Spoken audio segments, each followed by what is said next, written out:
আসসালামু আলাইকুম সুপ্রিয় দর্শক, আপনারা দেখতে পাচ্ছেন আমার নানা কিন্তু নতুন ঘোড়া কিনেছে এবং এই সামনের মৌসুম কিন্তু ঘোড়া দৌড়ের মৌসুম চলে এসেছে। আর অল্প কিছুদিন বাদেই কিন্তু এই ঘোড়া দৌড় প্রতিযোগিতা বিভিন্ন জায়গায় শুরু হয়ে যাবে।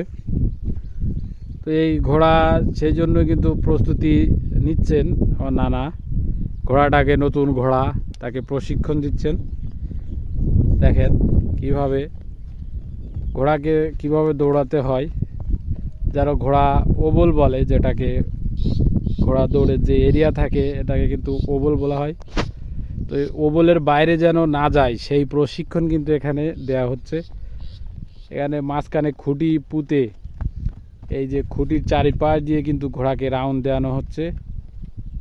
এটা করলে ঘোড়া কিন্তু দৌড় প্রতিযোগিতা যে ওবল থাকে ওবলের বাইরে কিন্তু যায় না, সেজন্যই আর কি প্রশিক্ষণ। দেখা যাক নতুন ঘোড়া, সাদা ঘোড়া, দেখা যাক কি করে। এটাও কিন্তু মেয়ে ঘোড়া, আগে কিন্তু একটা ছিল মেয়ে ঘোড়া। গত বছর আপনারা জানেন আমরা কিন্তু চ্যাম্পিয়ন হয়েছিলাম, ওখানে 10,000 টাকা পুরস্কার জিতেছিলাম। এবছর এটাও মেয়ে ঘোড়া, নতুন ঘোড়া। দেখা যাক এ ঘোড়া কী করতে পারে। আর এবছর যে ঘোড়া যে সোয়ার ছিল গত বছর রিঙ্কু, এবছর কিন্তু রিঙ্কু একটু বড় হয়ে গেছে, যার কারণে আমরা আমাদের ইমনকে কিন্তু ঘোড়া দৌড়ের ইমন কিন্তু ঘোড়া এবার ঘোড়া সোয়ার হিসেবে থাকবে।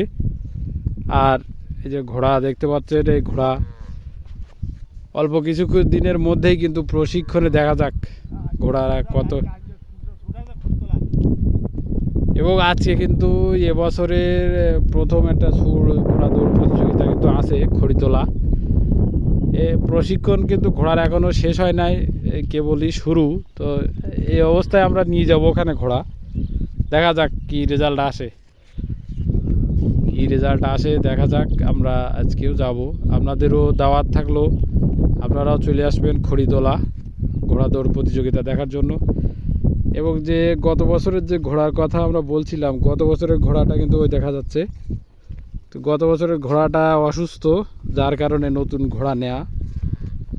এই ঘোড়াটা কিন্তু অসুস্থ আছে। সবাই এই ঘোড়ার জন্য একটু দোয়া করে দেবেন, কারণ ঘোড়াটা সুস্থ হয়ে যায়। আর এই ঘোড়ার জন্য দোয়া করবেন যে নতুন ঘোড়া,